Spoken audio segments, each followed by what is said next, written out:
Hello, everyone. I think we can start our webinar. Good afternoon or good morning, everybody, depending from where you're connecting from. We're thrilled to see you, so many of you today. This is the third session of a series of UN System Staff College Coffee Hour webinars on climate security as part of the Berlin Climate Security Conference in partnership with adelphi. Our common thread throughout the course of this webinar series has been sustaining peace as an integrated lens of analysis for our discussions on the impacts of climate-related security risks on peace and security.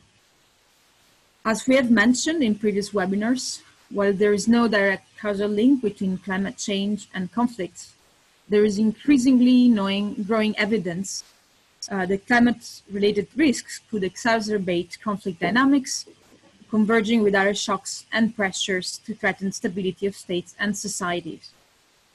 There's also an increasing evidence that raising temperatures, leading to environmental change and disaster at times, plays a big role in people migration and displacement by exacerbating social, economic, and political vulnerabilities. This leads us to the question, what is the relationship between migration, displacement, climate change, and conflicts? And what are the mitigation strategies we can identify for peace building and sustaining peace within this framework? In today's webinar, we will attempt and perhaps succeed at answering this question by looking at the possible mitigation strategies by addressing root causes for prevention and focusing on adaptation and resilience building interventions. I have the pleasure to be joined today by Emily Wright from adelphi. She's program manager at adelphi.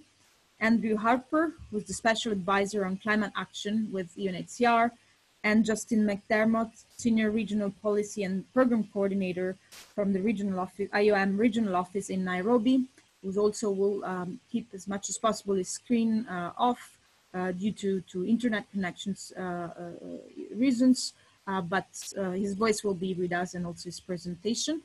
I will ask all the others to please keep their videos and audio off throughout the duration of this webinar. But you will have a chance at the end to ask your questions through the chat box at the bottom of the Zoom page. And also if you wish to raise your hands and identify yourself, we can also leave you the floor and you can turn on the mic and video at that point and interact live with the panelists. So now, without further ado, I would like to give the floor to Emily for her policy perspective. Thank you very much, and please enjoy the webinar. Okay, yeah, thanks so much, Deborah. If you'll just bear with me for a moment, I'll share my presentation. But yeah, really great to be here, and happy to be on the panel. Looking forward to the discussion. I hope you can see my presentation now. So what I really want to do here is to just give you a brief introduction to this topic and draw on something of what we know from the literature and the research so far. Now, I'm sure many of you are here because climate change, migration and displacement related to climate change has been receiving like increasing amounts of attention in the media, in research, and among policymakers in recent years. And there have been a range of studies that have produced alarming, extremely concerning statistics and forecasts about the potential scale of migration and displacement due to climate change in the here and now, and of course in the future.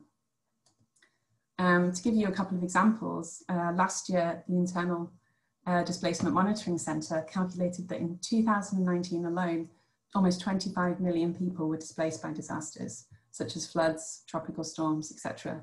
And that was 3 times the number of people that were displaced by conflict and violence. And as we know, these kind of extreme weather events are really only likely to increase and become more frequent and severe under climate change. Another example is the World Bank's 2018 groundswell report that estimated that if robust climate and development measures were not taken, slow onset climate change impacts could lead to as many as 143 million people being displaced within their own countries in just 3 of the world's regions by 2050. And of course, there are plenty more figures that I could cite here. And there's plenty of discussion as well about the methodologies that underlie these figures in the research community. but a prevailing narrative has emerged, really, that seems, from all these types of figures, in the media and perhaps also in the policy community, that climate change will lead to mass migration, which will in turn lead to conflict. And certainly there is, of course, evidence that rising temperatures will lead to disasters and environmental change, and that is already playing a role in setting people across the world on the move, and that these numbers seem likely to increase as climate change impacts intensify.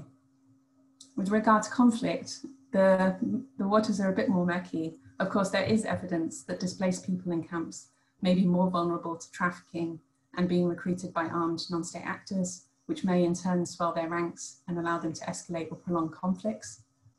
It's also the case that migration and displacement can put pressure on resources like water, land, public services, and so on in already fragile receiving communities, and that may increase the potential for grievances and tensions and even violence.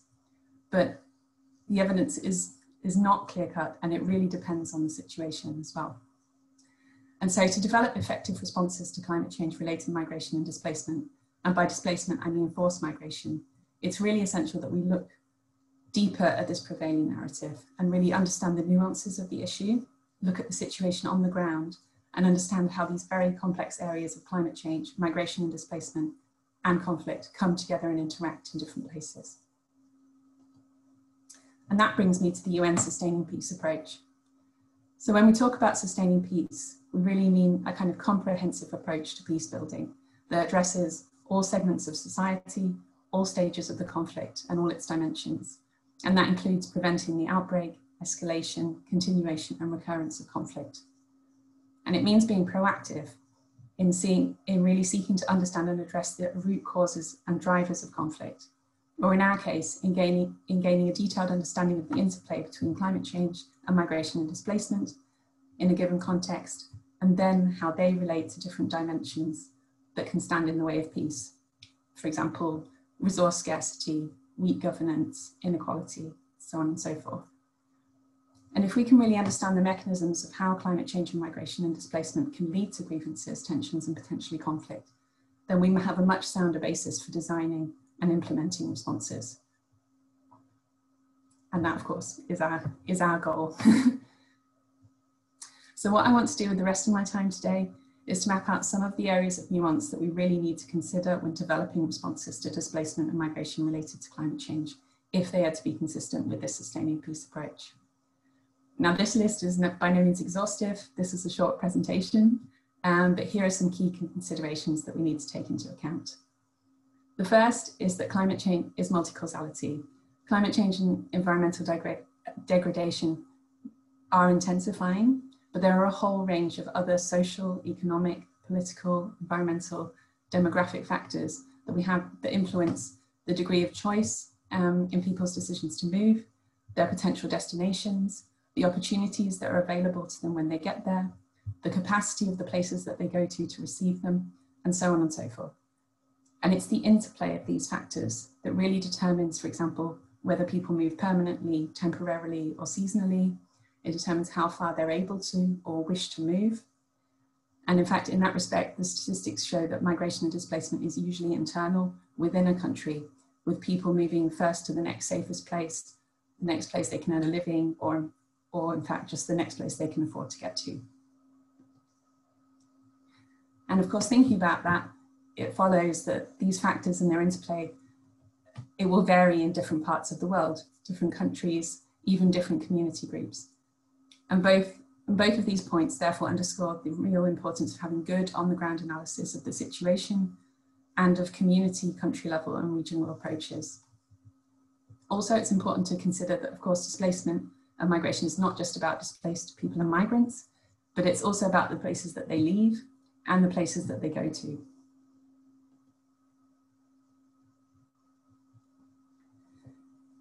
Then we have climate change. Climate change is obviously extremely varied, and the slow and sudden onset climate change impacts lead to very different patterns of migration and displacement. So for example, sudden onset extreme weather events like storms and hurricanes are more likely to result in large numbers of people moving in a short space of time. And in these cases, it's likely that most people will want to return to their homes relatively quickly. With slow onset climate change impacts, they slowly increase the pressure on livelihoods, particularly on those who are dependent on natural resources like farming, fishing, herding, and so on, the pressure on food and water availability. And this slowly and gradually erodes coping capacities, meaning that people are more likely to move away like incrementally, maybe sending one member of the family first, and so on. Then, of course, it's really important to consider that, in fact, often in situations where people are highly exposed or vulnerable to climate change impacts, there may be significant financial, social, or physical barriers that prevent them from moving. So, for example, during severe droughts, there are studies that have shown in rural communities in Burkina Faso and Ghana, for example, that these communities had to allocate their dwindling resources to fulfill their basic needs like food and shelter, and that there was not anything left over to then invest in outmigration. Then, if we think back to the sustaining peace approach, of course, it's to address all segments of society. And so it's really important to take into consideration the needs and concerns of different demographic and social groups, be it women, children, elderly people, marginalized ethnic and religious groups, people living with disabilities, people living in extreme poverty, and so on. Now, the lack of disaggregated data can be a real issue here, but by taking an inclusive approach in responses and in planning, we can begin to compensate for this. And it's really worth it because then it ensures that the response meets the needs of the people who need it most. So, as I mentioned again before about talking about the sustaining peace approach, it's clear that different measures will be appropriate in different stages of the conflict cycle, whether that's pre-conflict, stabilization, or peace building. And it's also important to consider as well how vulnerabilities and needs will change before, during, and after migration and displacement. Now, migration can often be seen as there's a lot of negative narratives, and it's seen as a failure to adapt to climate change. And that can certainly be the case. But in fact, there's also field research that has shown that it can also be, under the right circumstances, an important and effective strategy for adapting to climate change. For example, when people migrate, they reduce the pressure on resources like water and land in the places they leave. That reduces grievances and the potential for conflict. And it also leads to new sources of income for those communities in the form of remittances when they send money home. And finally, it's important not to forget all the new dynamics that COVID-19 is creating in all of this. Restrictions on mobility are reducing the effectiveness of migration as a coping mechanisms. Evacuations in the face of disasters have become much more complicated and expensive if social distancing is to be observed. And it's also having an impact on a variety of conflict and displacement situations. So I think my time is up. I hope the short introduction has given you some food for thought to really look deeper than this prevailing narrative and to think about the different dimensions that we need to take into consideration when designing responses. Thanks very much. Thank you very much, Emily, for this comprehensive framework outlining not only the different dimension of migration and displacement, but also how they intersect with the conflict life cycle and possible intervention. I would like now to leave the floor to Andrew Harper.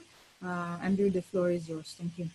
Okay, thank you very much. And thanks, Emily, for introducing such an important topic as well. And a lot of those elements will be sort of, let's say, echoed in what I have to say. And because while we're talking about security here as a protection agency, UNHCR, the United Nations Refugee Agency, we like to sort of see this probably more on the human security side of things and see, okay, how can we be doing much more in order to support the mitigation of the adverse impacts of climate change. So it doesn't become a security issue, but it becomes one more of human empowerment and one of human protection.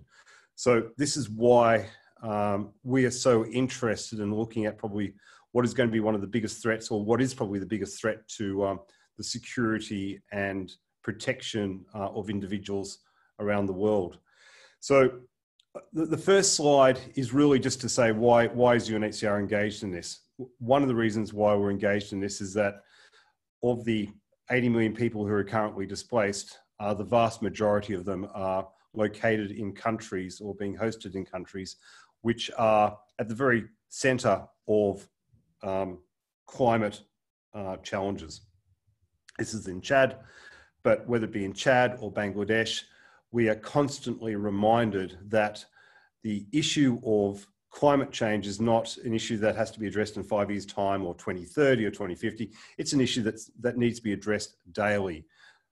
Every almost morning, we're checking in with the field and sort of saying, okay, what is the current situation in Burkina Faso with the floods, or in other times, droughts? How are the camps going in Chad? What numbers of people being displaced? What is the latest numbers of people being displaced as recorded by IDMC? Has Coup de Boulogne camp dodged the latest cyclone? And these issues in relation to climate and extreme weather events are just going to get worse. So we are very much engaged and working with others to see how we can understand better the impacts of climate change and how they interact with other factors to make existing security risks, including state fragility, even worse. There's a tendency to think of security implications of climate change in a conflict context only, but as I said, that's far too narrow. And as Emily mentioned, climate change is a risk multiplier that will increase the pace of forced displacement and conflict. And we're already seeing that. It not only has security implications, including notably human security, but those security implications require a holistic approach. And this is something which not one agency or even one pillar can necessarily address. We, as a key stakeholder, need to be more involved with understanding the concerns of the communities, looking at what solutions or mitigation steps they would like to be engaged with, working more with development actors so that peace and security is not the default for many of these elements. As the Assistant Secretary General Jenka noted during the last UN Security Council debate on climate security, it's no coincidence that 7 of the 10 countries most vulnerable and least prepared to deal with climate change host a peacekeeping operation or special political mission. These are countries that the world has failed when it comes down to it.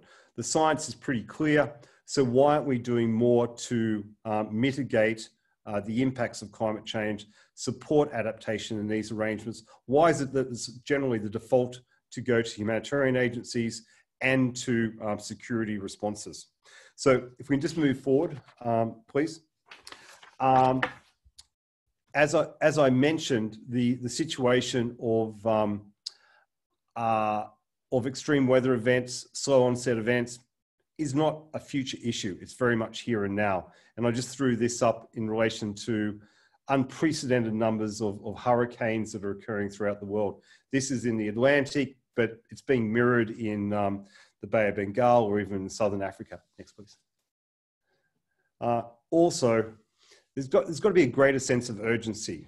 We can have debates, we can have the COP delayed until November 2021, but if you're living on an island or if you're living in a low-lying area or if your homes are being, again, affected by droughts or another round of locust plagues, the endless discussions and processes which we become fixated on is not the outcomes that they're after. They're after action on the ground.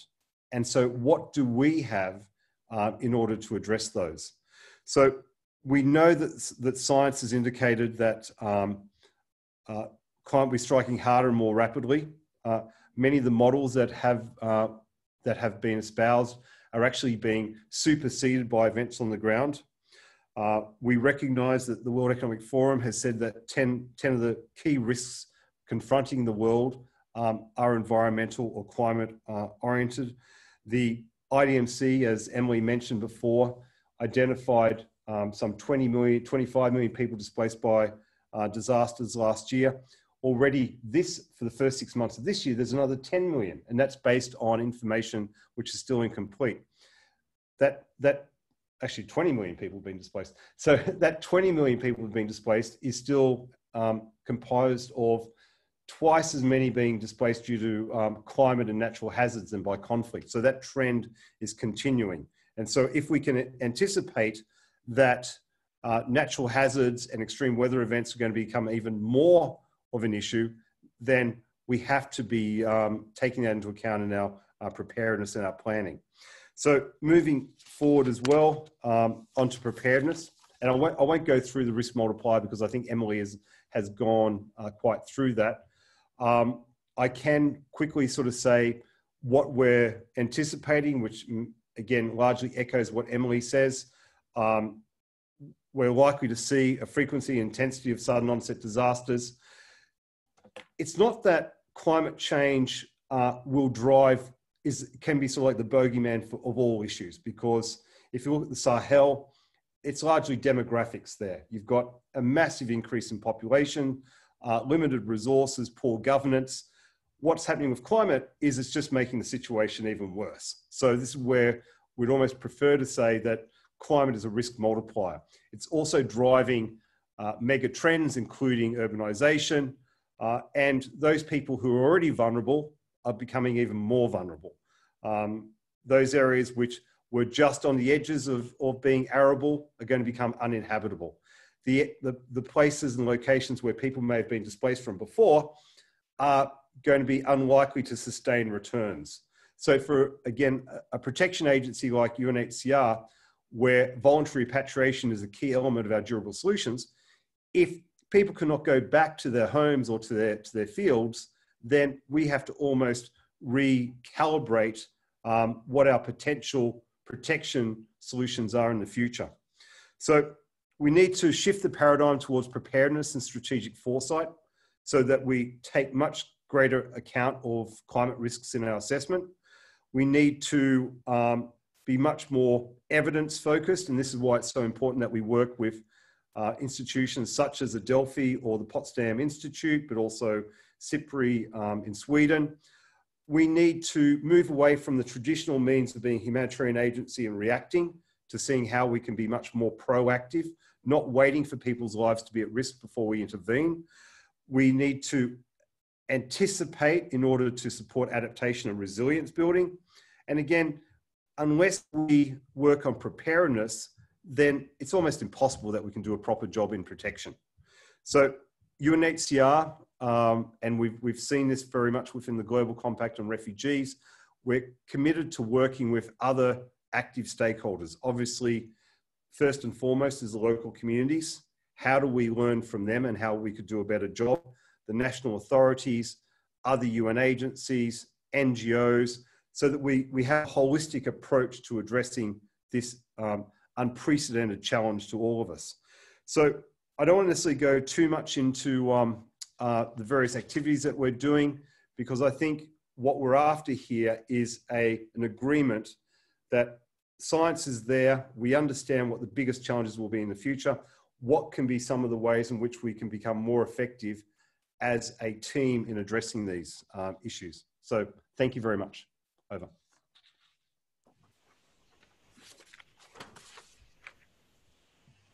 Thank you.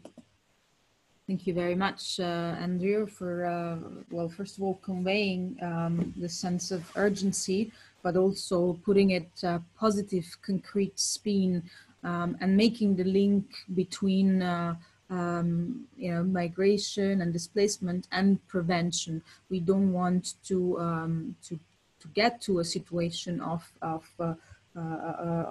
protection, and you drew on the example of Assistant Secretary General Yencha, and you mentioned those 7 out of 10 states where we have peacekeeping or special political missions, and you mentioned we have failed those countries in a way. And so that is a very useful spin, and also you provided some interesting entry or call for a collective work in an inclusive way and working as a team, not only between the UN for the Sustaining Peace Agenda, but also with our partners. And speaking of partners, I would like to introduce now Justin Mcdermott from the IOM regional office in Nairobi to complement the presentations before from Adelphi, but also from UNHCR, from IOM's perspective on the ground. Justin, the floor is yours. Thank you.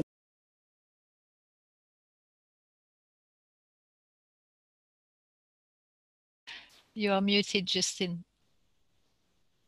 Thank you very much. I thought I'd put on my video very briefly just to say hello, but and as I thank you for inviting IOM and my fellow panelists, but I will turn it off so I don't get cut off in the middle of the presentation. So at the onset, I'd like to clarify that I will not be addressing this contribution of migration to conflict, as my panel colleagues have already stated that we don't have evidence of causal relations of this nature. Instead, I'll open by situating climate-related mobility in the context of the Global Compact of Migration, the GCM, and I'll then give an overview of IOM's humanitarian development peace nexus approach to address climate, environment, and conflict-related mobility, which is very much aligned to the sustaining peace agenda that Emily was speaking about. As we've heard from Emily and Andrew, environment and climate change play an important role in shaping human mobility, with sudden onset disasters and slow onset processes leading to different migratory outcomes. For the first time, the GCM provides us with a comprehensive, globally agreed framework to respond to these phenomena. It identifies slow onset environmental degradation, climate-induced disasters, and other climate change impacts as drivers of migration. It acknowledges the multi-causality of migration as an environmental drivers interact with political, economic, and demographic drivers. And in order to minimize, prevent, and address human mobility linked to climate change, the GCM encourages global policy coherence on climate migration by creating synergies between different global instruments. These include the UNFCCC, the Paris Climate Agreement, the Convention to Combat Desertification, the 2030 Agenda, and the Sendai Framework for Disaster Risk Reduction. The GCM also provides comprehensive guidance on climate-related migration and the need for a multi-stakeholder coordinated response at different levels. Continental prioritization through guiding frameworks, raising awareness and advocacy. Regional and sub-regional coordination, preparedness and response. For example, recognizing that climate change has no boundaries and that people will need to move to adapt, regional integration gives people the legitimacy and the right to move and reduces the potential for conflict. And at the country level, policies and programs that protect the most vulnerable, especially trapped populations and those who are dependent on natural resources in environmentally stressed locations, addressing root causes of conflict.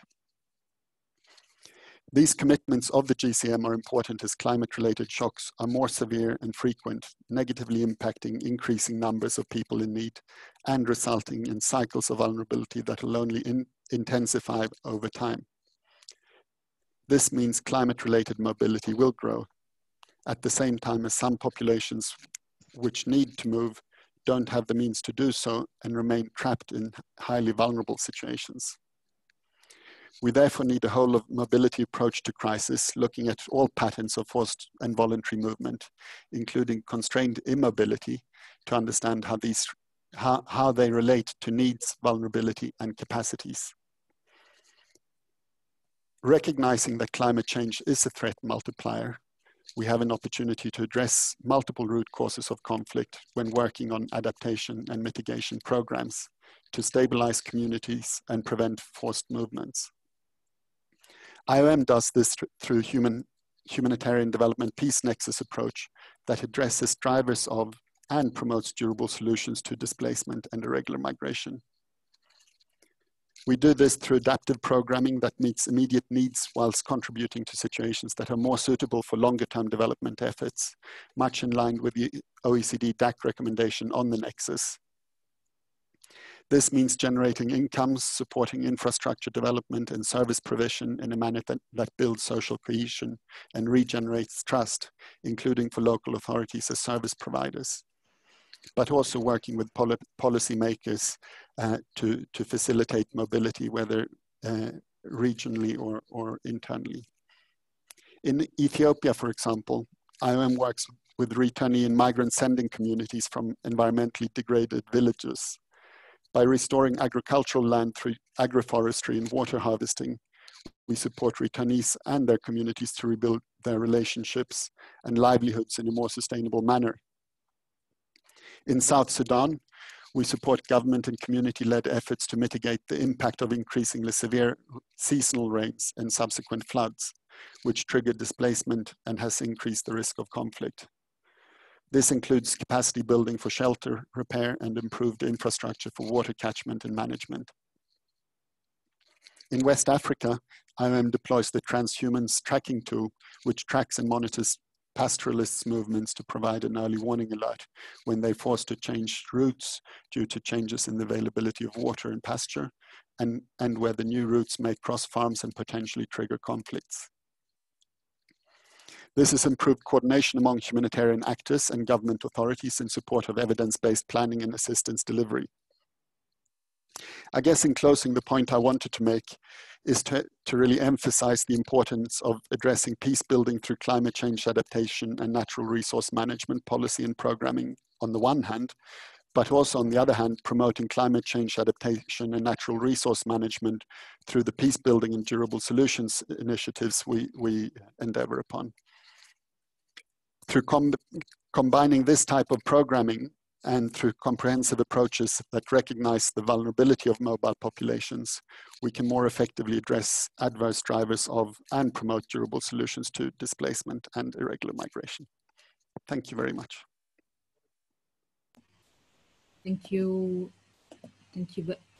very much, Justin, for this presentation, and also for indeed drawing the attention that no, there is no... I think you are on mute. Can you hear me? Hello? Yes, you can hear me fine. Okay, no, thank you very much, Justin, for this interesting presentation and for indeed stressing the fact that no, migration does not lead to conflicts. However, migration and displacement are affected by vulnerabilities that are at times exacerbated by climate change factors. And also, thank you also for highlighting the need for inclusive approaches and durable solutions to tackle those vulnerabilities, and also the comprehensive approaches. And I like how I think there is a pattern emerging in all of our coffee hour series that yes, we always start from the negatives of climate change and the need for urgent action, but then we, toward the second part of our discussions, we also turn into, I wouldn't say the positive, but at least try and identify what can actually and concretely be done. And I think this should be very much the focus of any intervention for sustaining peace and peace building. But I will end it at this. I would like to invite all of our panelists to turn on their cameras. And we have a few questions from the participants, and I would like to address them to you. So let me start. So we have a question on the technology, on the role. We have a question from Brahman Kumar. The role of techno-humanitarian solutions in mapping, anticipation, preparedness, and response may prove to be very useful in mitigating these impacts. Facebook mass movement tracking in a crisis has been very helpful to track movement and plan for responses in areas where masses are moving. What are your experiences in such technology? I don't know if any of the panelists want to respond to this. If so, please raise your hand. Yeah, I see Andrew, you have your hand raised, please. Okay, thanks. This is critical for us if we wish to be better prepared, and this is part of the reason why we're convening something like 22 different agencies to look at how we could do a better job in anticipating the vulnerability or risks to populations at the center of climate change, extreme weather events. So, and this is where working together is so important, because as a protection agency, we don't want to wait for people to be displaced and say, okay, our job is to protect them. Our job should be to reduce the vulnerability at the outset. So we can only do that if we can work with agencies and governments and communities who are interested in food security, who are interested in governance, who are interested in education and health. So what we're looking to do is to try and work with all these agencies to see what are the data sets that they have, how we can use those to anticipate changes, like urbanization is one of those elements, demographics is another one of those elements, to see what type of stress will be on different areas of the world. There's another question, I think, from Christian below that, which sort of says, what are we going to be doing with trapped populations? We should already be able to understand where these trapped populations may exist in the future. And there's two elements. One of those trapped populations are those who could be in small island developing states. We already know the rates of sea increase, and the Marshall Islands and Kiribati and others will be under trouble. So can we be working with neighboring states or larger states to have planned relocations? And this is something which IOM, I know, has been working very closely with those states on, including through the platform and disaster displacement. But also, how can we be really sort of raising the debate? Because one of the challenges that I think all of us are facing in discussing climate change and displacement is the inability for people to look beyond 1 year in their programming cycle. It's very difficult to get donors to be saying, okay, we're going to contribute for programs which may have long-term dividends. They will look at short-term costs, and they won't look at the potential to sort of get significant return on those investments over time. So it's more about working together to have a common understanding of where the future will be and agree on what are the steps we need to mitigate and support adaptation. Over. Thank you very much. Does anybody from the speakers want to? Yeah, I see Justin and then Emily. Thank you very much. And I'd just like to echo Andrew's comment there on working together and sharing the data sets, etc., through the displacement tracking matrix that we operate. And then I mentioned already in my presentation the transhumance tracking matrix where we use that to anticipate these movements. We have a similar thing of pastoralists. We have a similar thing along the eastern route, not pastoralist in this case, but for the migratory movements across to the Aden towards the KSA through Yemen, etc. And I think it's really important to recognize that these are public good systems. Yes, of course, IOM uses them for our programming, but it's also for other humanitarian and development partners to come in to inform their planning, their operations for governments. And as Andrew said, it's often not the most interesting thing for donors to fund, because it's this public good. Everyone kind of sees it, but no one wants to pay for this service. So just to flag that. Over. Thank you. Emily? Yeah, so coming to the point about technological solutions, I think you mentioned the use of Facebook and tools, and that to me sounds like citizens themselves using technology in order to be safer in when climate change impacts hit. And there I have maybe a couple of points. I think there's certainly there's a lot of potential there to get a lot more information. I know that a lack of data is often a problem in dealing with these situations, so new avenues for gathering data are certainly welcome. But I think there's a couple of considerations that you have to take that you have to think about in a disaster situation. And firstly, maybe you have to consider digital literacy. Like, does everyone who is vulnerable in that situation, are they able to use those tools? Like maybe elderly people and so on, are they on Facebook? I mean, I know a lot of people are these days, but I think that's an important consideration it's going to be just one of many tools because they can't cover everyone. And secondly, in a disaster situation, even in places where you know, they are fully electrified and everyone has access to electricity and Wi-Fi and so on. That might not be the case in a disaster situation. So there also needs to be contingency planning if that is the case. So I think there's a lot of potential, but I think there are definitely considerations to think about as well. Yeah, and with trapped populations, I can only really echo what the other two panelists have already said. I think it's not just, this is not just an area for migration, it's an area for a whole range of policy areas that have to coordinate.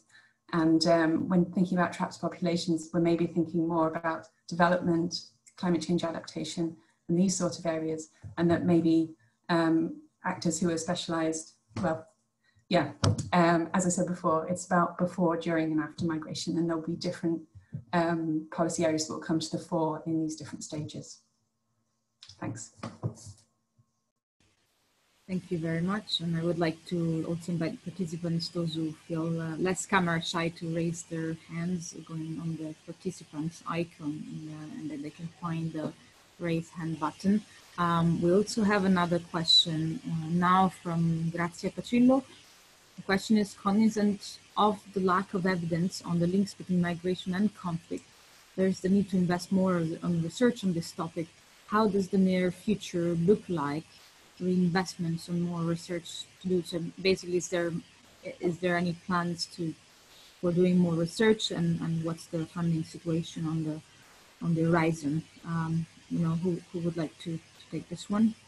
Yeah, Andrew? I think what Grazia has said there is hits the nail on the head, that the previous, I dare say, oversimplification of why people move is now not so the case. It's so challenging to understand the attribution of why people are moving. And this is, I think all three of us have basically said that the drivers of displacement, or the risks of a displacement, are A, B, C, D, and E. And this is true. Like, it's very difficult to understand what in the end is the true reason why people have moved. And we have been looking at the Sahel quite seriously over the last 8 months to look at data sets, research. I know Adelphi's been doing a lot of work there, and I know Potsdam Institute's been doing a lot of work there. But what we don't have is, we don't really have a knowledge center, a center of excellence, where all this data and analysis can be grouped together, so people do not continually re-study the same questions. So I don't necessarily think it's a lack of resources. I think it's a lack of coherence. I think it's a lack of collaboration. So this is why I would stress the need for everyone who is interested in these key areas of displacement, whether it be the dry corridor of Central America, South Asia, Eastern Horn, Sahel, Southern Africa. We know where some of the biggest displacement is going to be. So why aren't we doing more to sort of break down, agree on what the questions are that we need answered, focus on what the data sets analysis that needs to be required, and then work together to addressing those. That's what's missing, this sort of interpillar commitment to doing things more effectively and efficiently. So we, UNHCR, within our overall framework on climate action, stress collaboration. We're now going to move out to the regions and look at developing a plan of action, but those plans of action have to fit within the national adaptation plans as well as regional plans, and be consistent with development actors and our other key stakeholders. So the resources are there. I would dare say the leadership on this issue is lacking. Thank you. We heard you loud and clear, Andrew. Does any other of the panelists wants to complement what Andrew has just been saying?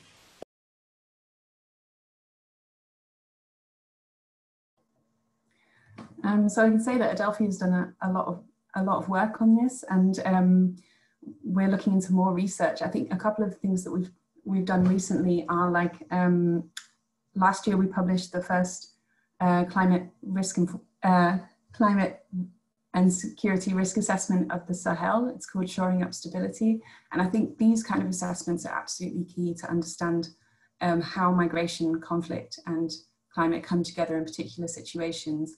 In this case, in the Sahel, over 200 interviews were conducted, really looking at the dynamics in that region to really understand it. And it kind of challenged a prevailing narrative there. And we really hope that that's going to improve responses in the region. There is also, we're also working on, going to be working on an initiative that was launched at the first part of the Berlin Climate and Security Conference, which is a global risk and foresight assessment on climate and security. And I'm sure that migration is going to be a big focus of that as well. So we'll be looking at the evidence, looking at the areas where displacement are more likely, like Andrew said. So that's a bit of a watch this space, but we're hoping that will be a really useful resource for the community that will bring together a lot of the insights and research that have been gathered. Thank you very much, Emily. I don't know if Justin wants to complement this. Also, I saw there is a raise hand from Grazia. We prompted, Grazia Pacillo prompted the question. I don't know if perhaps, Justin, you want to go ahead and then we'll ask Grazia to... I don't have anything in particular to add. Like, we work with a lot of research institutes, regional bodies like IGAD, etc. And I think it's very welcome, this initiative, but also actors like Adelphi and others to really look at these phenomena. So I think we can go ahead. Thanks. Thank you. Then, Grazia Pacillo, please, you can turn on your mic if you want to ask her.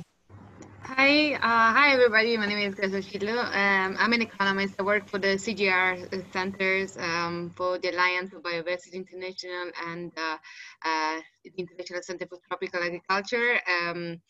And so I really appreciate, I really found it very interesting, all the presentation, and specifically your answer, Andrew, about the need for more research and evidence. And I just wanted to reiterate that it is particularly important to make use of all of the evidence that is already there. All of the presentation has clearly shown that we definitely no lack of data, we don't lack of methods, we don't lack of innovation. We have all of these on the table. Sometimes even in our archives, nobody makes use of all of the wealth of data that we have sometimes, right?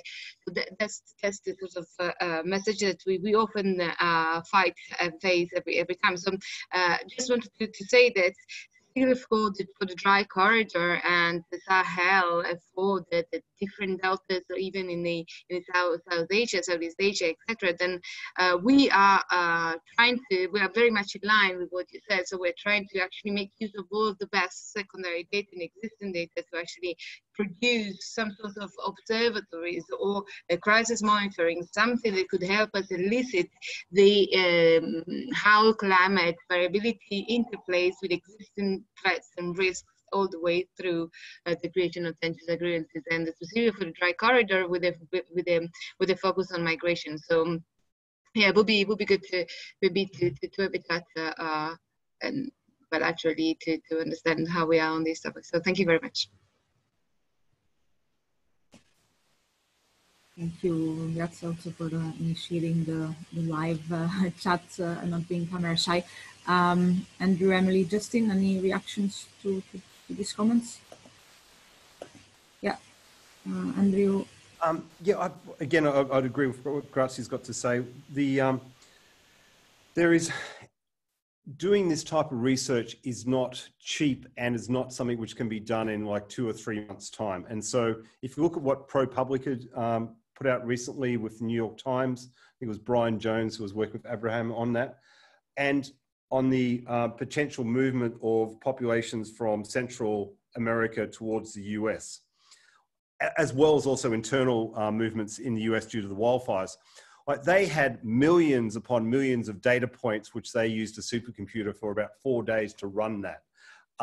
They spent a lot of time and effort on that. But this is the type of commitment that we need to be doing in relation to addressing these issues seriously. I'll just give you an anecdote here very quickly. If you look at all the numbers of data scientists in the UN working on population vulnerability displacement in the Sahel, it could be, I'm throwing this out there, but there may be 6, 7 maximum. There may be 6 or 7 who are working on areas across the whole world, but there's not many. You go to a supermarket and you start talking to the supermarket about how they look at customer preferences. A big supermarket, they've probably got 100 data scientists and modelers looking at, okay, how can we get people to choose more Coca-Cola? If we're going to be serious on these issues, and we're talking about the lives and vulnerability and well-being of not only hundreds of millions of people, but the stability of countries, we need to be doing this much more seriously. We need to be we either reduce our ambition, or we increase the resources, or we collaborate much more effectively than what we currently are. So if you want to be if we all recognize that climate is the issue that's going to drive security and protection concerns in the future, then we need to invest in it in an appropriate manner. So that's what I was just going to basically say. The other element, there was a question also about multi-year funding.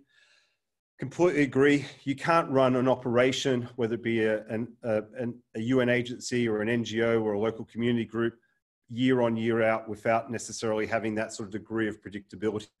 So I know UNHCR is now expanding its multi-year funding to partners. However, we also need to have that multi-year funding coming to us from donors as part of the grand bargain. So all the issues that are being raised here, completely agree with. We just need to work in a much more, let's say, self-supporting manner. Over. Thank you very much for making your point very strong and clear. Emily, Justin, would you like to add to that? Not to this particular question. I saw one on trapped populations. I don't know if I could come in on that in the chat. Or, yeah.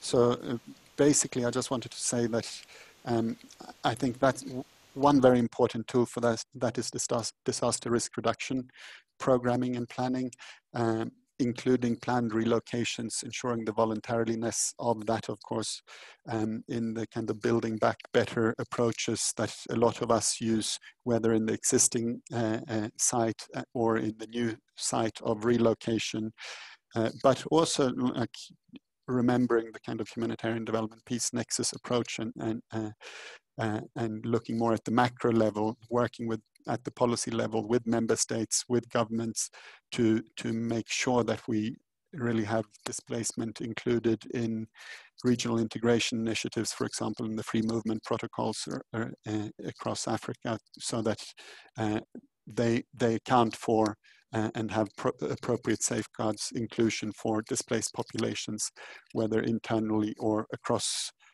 countries in the regions that they affect. Thank you very much. Thank you very much. Emily? Yes. Just to add a point on the funding gap that Andrew just mentioned, that's absolutely crucial. And I think there's often an issue with this topic, that it is climate change, migration, and conflict altogether, that often, you know, the UN system is often, or systems are often, can be siloed. We've said it again and again, cooperation is key, and that's also the case in funding streams, that funding is often, so for example, we did an analysis of international climate finance and how many projects are looking at climate change and migration. And we saw that it's actually very few. Like, obviously climate change adaptation projects have an impact on migration and displacement patterns, but it's not the main focus. And that, so it'll be really key to like add migration elements into these programs in future. There are a few pioneering programs that are linking them, but they're quite rare at the moment, and that absolutely needs to be scaled up, like Andrew said. Yeah. Thank you very much. I think that this is very interesting, especially because we did on purpose, we chose the sustaining peace lens because we wanted to focus on the need for greater integration of the different pillars of the UN, but also of the need to work with partners from different, the development, peace and security, humanitarian sector, but also with regional organizations. There was a question that was partially answered by Andrew, a follow-up question by Raman Kumar, but I'm not sure there's any if there's any other speaker that wants to complement regarding it's very important that multi-year planning and funding are available for designated drivers. There is limited multi-year planning. I think your statement just now, Emily, was also an answer to that. Justin also did provide comments. Since we have 4 minutes to the end of this webinar, I don't know if you would like to add any final remarks or perhaps any comments to the last question. Over to you.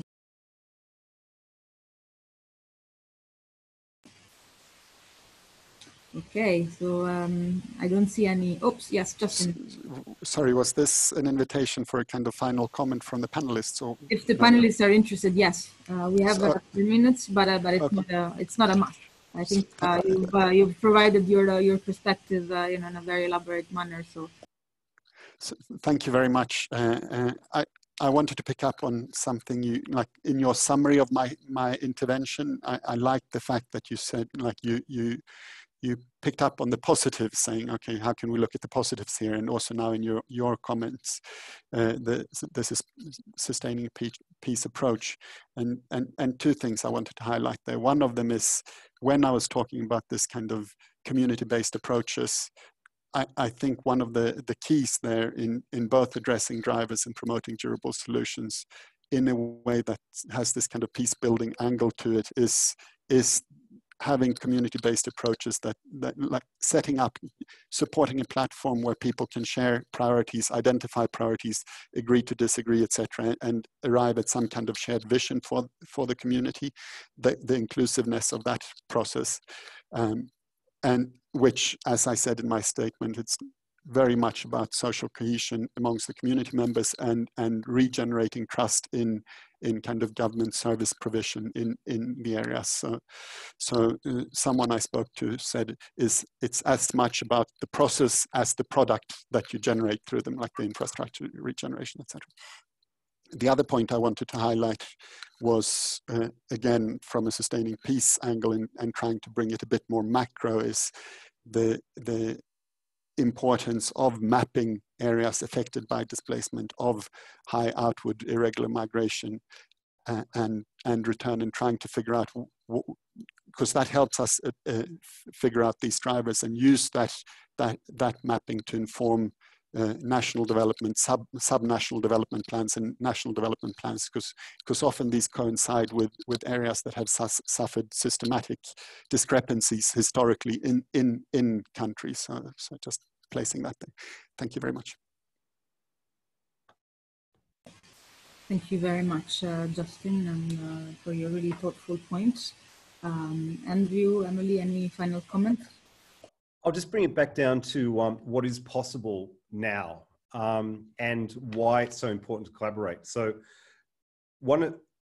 everyone's probably aware of the massive floods that are going on in East Africa and the Sahel at the moment. So what we've been doing is working with the World Meteorological Organization to anticipate extreme weather events, because these extreme weather events obviously leave a lot of water on the ground. We've seen locust plagues coming through in the past 6 months. So then when we go talk to FAO, Food and Agriculture Organization, to say, what will this mean in regards to locust plagues for the next 12 months? And so they say, this is what it's likely to increase by 30-fold. We then talk to others to sort of say, okay, what will this do to food security? What will this do to already vulnerable populations? And so all of a sudden, it's not that difficult to start anticipating where we're going to be even 12 months down the road. And if you then throw in the issue of COVID and the difficulty to get pesticides and get planes in to reduce or mitigate the threats, then you can start anticipating that we're going to have a major food insecurity issue in all these areas. Then you can start mapping the winds. So I just want to give you an example that what we're talking about is not that difficult to at least get the overall parameters and trends towards. And we need to be doing it much better. Over. Thank you very much, Andrew. Emily? I'd say I wouldn't have too much to add. I think some great points have already been made. The need for cooperation, the need for more funding. I can see we're at the end of our time, so I don't think I need to add. I think I would just repeat what I've already said or what's already been said. But yeah, I would say maybe quickly, if people are interested in continuing the conversation on this topic during the conference, we have another event coming up on the 30th of September, where we're looking at some really interesting research projects that are working in the field as well on policy implementation on climate change, migration and displacement. So check it out in the program. Thanks. Thank you very much, Emily, and thank you very much to all the panelists and participants. I think, this webinar really brought out once more what are the sort of key essentials of this ongoing dialogue and discussion on climate security. And above all, we have to ask ourselves the key questions, but we cannot ask these questions alone and in a void. We have to agree on what are the fundamental questions, agree on a sort of general mapping of the problem and on the solutions together. But also, and as Andrew was stressing repeatedly, we also need leadership, we need responsibility to move forward and to really bring out the positive side, the positive work that we can do together with the greatest urgency, because we have no time left. So with that, I would like to conclude this webinar. I would like also to remind you that there will be another coffee hour webinar next week on Thursday at 3 p.m. Central European time, and this time we'll be focusing on climate security and mediation issues. Why is it important to include climate security considerations during peace negotiations and mediation processes? I also would like to remind you that the UN System Staff College has put together a training package together with adelphi on climate sensitive programming with this logic and rationale to really promote an integrated approach to analysis and programming. So I would like to invite you to look at our website if you're interested, or to send us an email at peacesecurity@unssc.org. And now, thank you so much to all, and I would like to wish you all a very good afternoon or rest of the morning, and all the best to you all for your future endeavors. Good luck. Bye-bye. Thank you. Great. Bye. Thanks. Thanks, everyone.